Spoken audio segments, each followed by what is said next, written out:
अल्लाह ताला ने हज़रत इदम और बीबी हव्वा को जन्नत में हर चीज़ खाने की मुकम्मल इजाज़त दी थी सिवाय एक ख़ास दरख्त के फल के।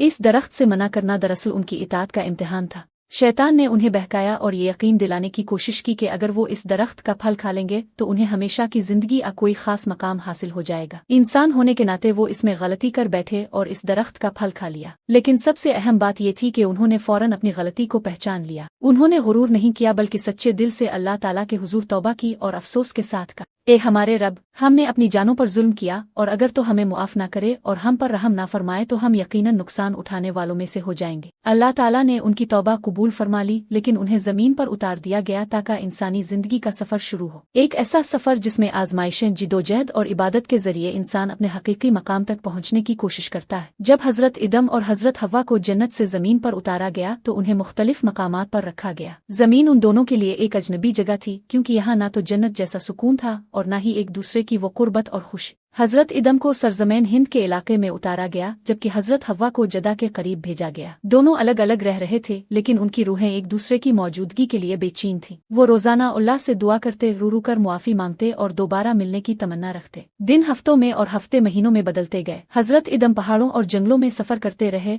और अपनी ज़ौजा हजरत हव्वा को पुकारते रहे। उनकी आवाज की गूंज हर तरफ फैलती, मगर कहीं से कोई जवाब न आता। इसी तरह हजरत हव्वा भी उनकी तलाश में अपनी जिदोजहद जारी रखती रही। आखिरकार एक दिन अल्लाह ताला ने उनकी सच्ची दुआ कबूल फरमा ली। उन्हें जबल रहमत की तरफ रहनुमाई दी गई, जो उनकी मुलाकात के लिए एक मुकद्दस मकाम था। हजरत आदम अलैहिस्सलाम तेजी से दिल की धड़कन के साथ इस पहाड़ की तरफ बढ़ रहे थे। हर कदम के साथ अपनी प्यारी ज़ौजा से मुलाकात की उम्मीद और भी मजबूत हो रही। इसी तरह हजरत हव्वा अलैहिस्सलाम भी इसी मकाम की तरफ जा रही थी। जब दोनों की नजरें एक दूसरे से मिलें तो जैसे वक्त कुछ लम्हों के लिए ठहर सा गया। ये वो लम्हा था जब जुदाई का दर्द खत्म हुआ और रहमत का सफर शुरू हुआ। वो एक दूसरे के करीब आए, आंखों में आंसू थे, मगर ये आंसू गम के नहीं बल्कि खुशी के थे। वो अल्लाह ताला का शुक्र अदा कर रहे थे कि इसने उन्हें दोबारा मिला दिया। उन्होंने अपनी नई जिंदगी का आगाज इसी मुकद्दस मकाम पर अल्लाह से मग़फ़िरत तलब करते हुए किया। वो दोनों मिलकर इबादत और दुआ में मशगूल हो गए। उनकी ये मुलाकात सिर्फ एक सादा मुलाकात नहीं थी, बल्कि ये इंसानियत में मोहब्बत, तौबा और रहमत की इब्तिदा थी। यूं हजरत आदम अलैहिस्सलाम और हजरत हव्वा अलैहिस्सलाम की जमीन पर पहली मुलाकात पूरी इंसानियत के लिए एक अजीम सबक बन गई कि अगर इंसान सच्चे दिल से अल्लाह से तौबा करे तो अल्लाह ताला अपनी रहमत से इसे नवाजता है और इसे दोबारा अपने करीब कर लेता है, चाहे हालात कैसे भी हों।